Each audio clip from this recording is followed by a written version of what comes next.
All right, everybody.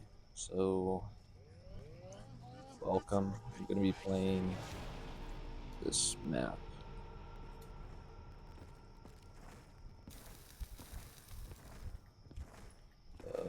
Transit. Are the graphic settings? Looks a little sunny. I guess if I turn these on. That really drops my frame rate, though. I'm at 40 something.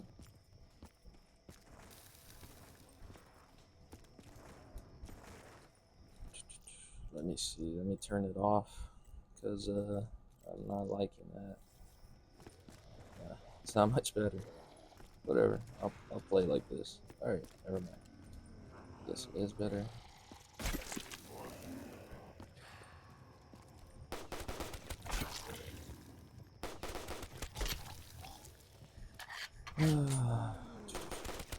Anyways, welcome to my video.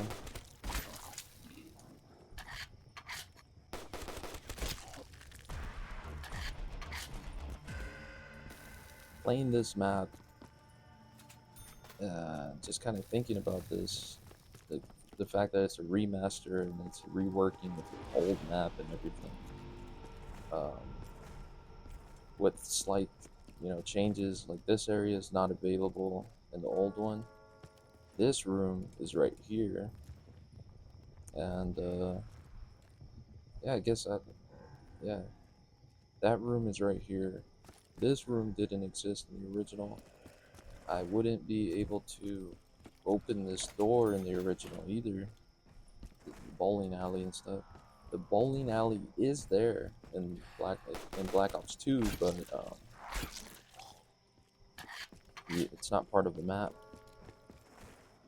I feel like you know why I'm bringing it up is just like the Mandela effect, where everyone keeps on thinking that I swear it used to be like this, and then there's pictures and stuff that prove that it was not in fact like that, and you saw a bootleg version or something, and you just held it as truth to you. Like they try to use that cornucopia or whatever from the Fruit of Loom, and then there's some people explaining it, saying that there was a bootleg brand that modified the logo and passed it off as their own. I mean, when I think of Fruit of Loom, I don't think of like this prestigious brand that had lawyers that could defend itself from, you know, trademark infringements and stuff. I think of like, I mean, Champion used to be like a bulk buy of sweaters and stuff. Champion wasn't what it is today, and it's actually worse today. The marketing and stuff, it's annoying compared to what it used to be. I actually liked Champion back then because whenever I saw Champion, I just saw it like on the left sleeve of my hoodies, and it was always like I would buy a random hoodie from a thrift store or something, and it just had like a random college, uh, like FUCK. I don't know, just the initials of the university of like some college or maybe even like a random high school. Um, because they were just a blank market, blank seller for hoodies and stuff, and then people would put their logos on them. But nowadays, like Champion really, I don't know, it just really tries to, it's taking itself too serious, and it became something, And back to the Mandela effect, actually, because I'm getting way off topic. I feel like since this is a lot of people's like reintroduction into, um, I mean, first initial introduction to this map, when they play the old one, they're gonna say like, "What the hell? I swear it used to be like this," or they'll play this and they'll just get confused because there's two versions of it, and with time, that's gonna get more muddied. The waters. It's gonna muddy the waters a lot more. But it's like, dude, like all it takes is, because there's a lot of proof. Go get a original Xbox 360, and that with time that gets more difficult too. But the original Xbox 360 and the original Xbox Black Ops 2 disc and just plop it in there and then play this map. You know, survival, or even then, there's the transit version, and then there's a survival version, and certain areas are blocked off, um, and just different game mechanics and stuff.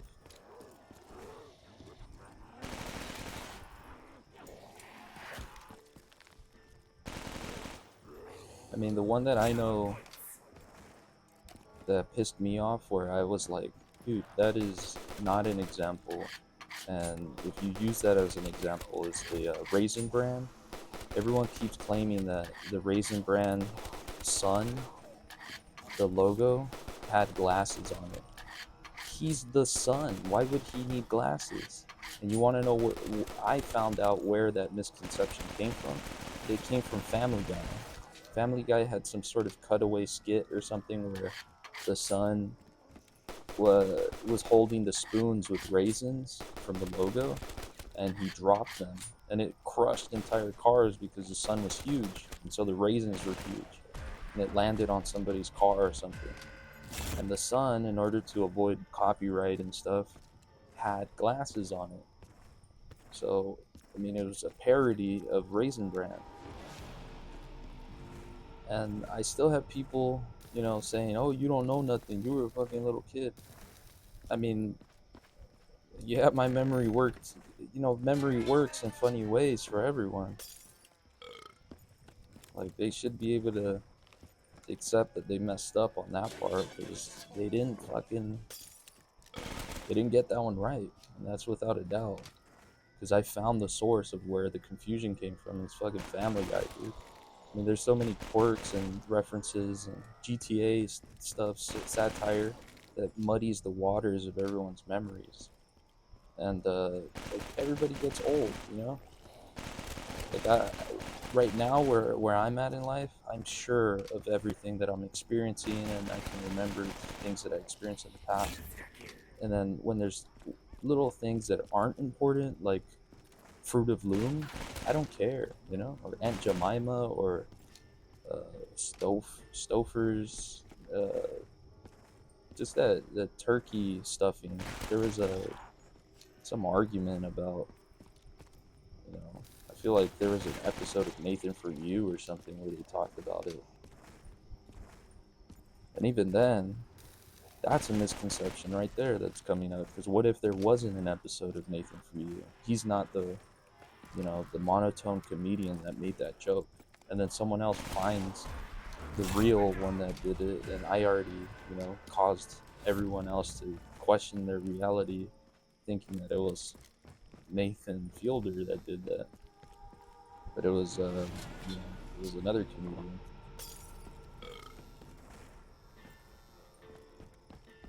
But yeah, there's a lot of people that feel like they're so hell bent on getting it right, and that they're in the right, and that, you know, everyone else is wrong, or the government is causing this, and there's cameras in the pigeons and stuff.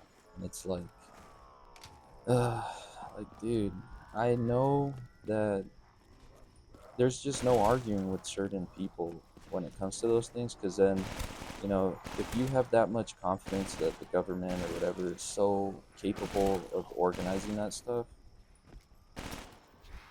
um, I could call you crazy for having that much confidence in the government. But then they try to turn that same thing around on me and say, well, that's exactly what they want you to do. That's why they slip up every few years, in order to make you think that they're stupid and that they wouldn't be able to do this, you know? And it's like, God, man, there's just no winning, you know? You guys always have some weird, long way around the argument to try to justify your craziness. Oh, sick. I have that menu. Later on, deeper into my gameplay, I'm gonna spawn in like the Apothicon servant and stuff. For right now, I'm gonna play legit. I have the mod menu, and damn, this door never lands properly. But I have the mod menu so that I could not cheat. I'm not gonna cheat and give myself like 1,000,000,000 points. I'm gonna play legit, and then once I have so much money that I can't really use it, that's usually when I forgot, I had the mod menu. Oh shit, I have the mod menu. Let me spawn in a gun that's not usually um, obtainable in the box or something.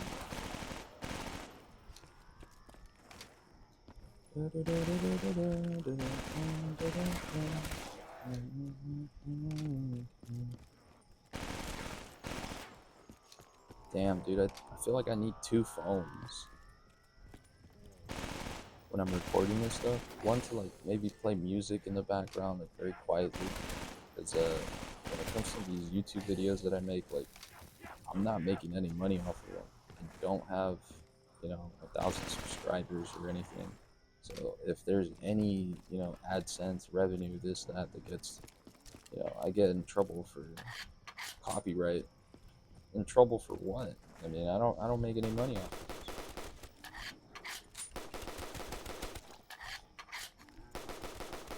of this.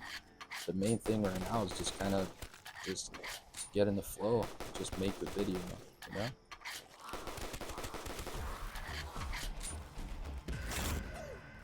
What else do I need?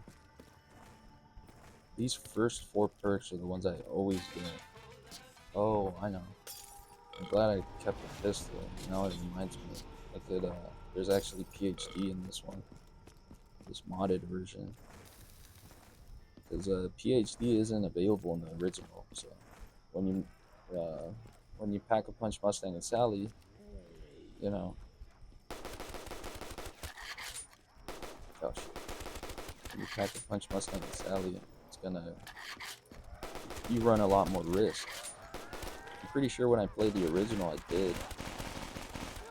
This is the best training spot though.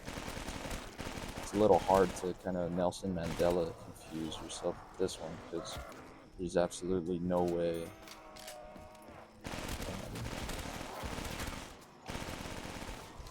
you'd be able to confuse these. However, there's a Call of the Dead remaster that's almost exact with the Easter egg step and the Easter egg steps, and there's an extra Easter egg in there. They change it a little bit, and then it makes, I never did the original Easter egg, but the part that got me to where I played the original and I was thinking like, what? I swear that it used to be like that. But I'll concede and be like, you know what? I was wrong. Is in the starting room of Call of the Dead, right above the quick revive. I remember there was always a little ramp there, so I could get out of that. Um, so I could, jump over, and I'm back in the spawn room. It's just like a little shortcut so that it allowed me to travel, a little better.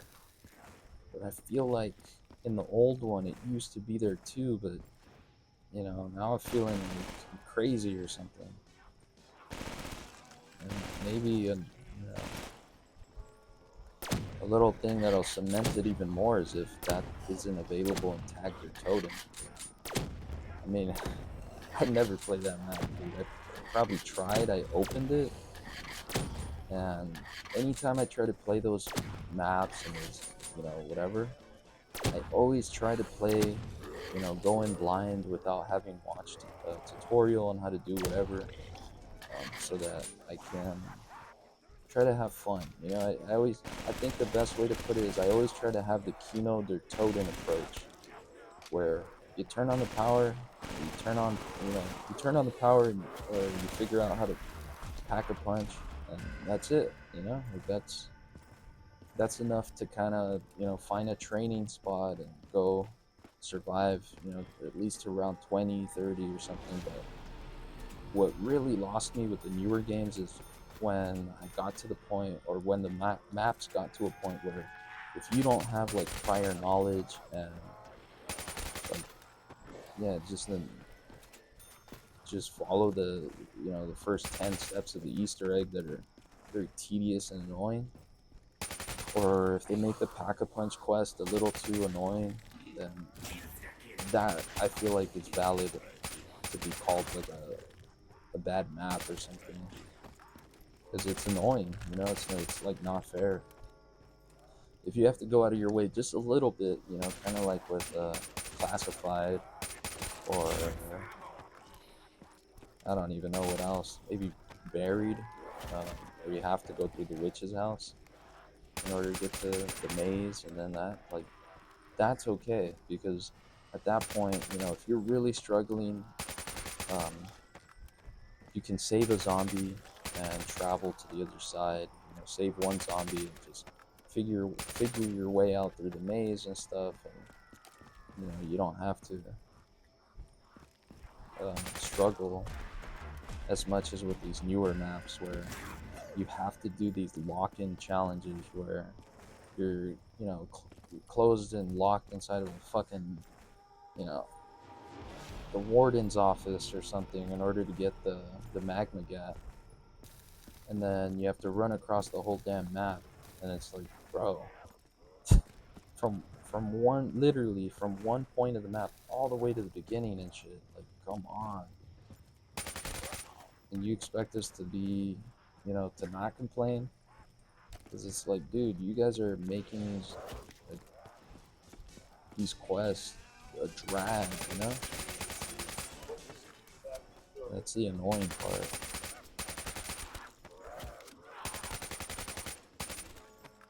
Let me respond on this radio. Whiskey one copy. Yeah, it's probably gonna give me a call.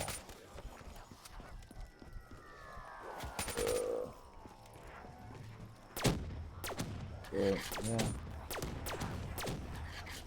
Anyways, I guess that's, yeah, I'll conclude it right there. These videos don't have to be like a huge let's play or whatever.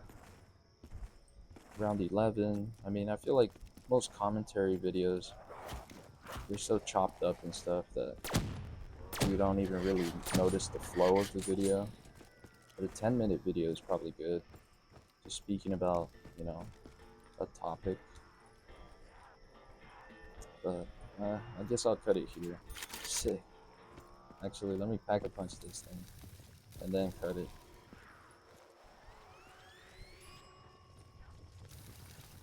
Beep.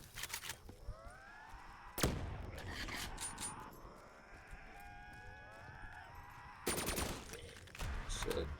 Yeah, because this gun wasn't in here. I'm pretty sure it was only in... Whoa, the animation is weird. I'm pretty sure it was only in Black Ops 2 Nuketown. It was in Nuketown only. But, yeah, I'll see y'all in another video. Peace.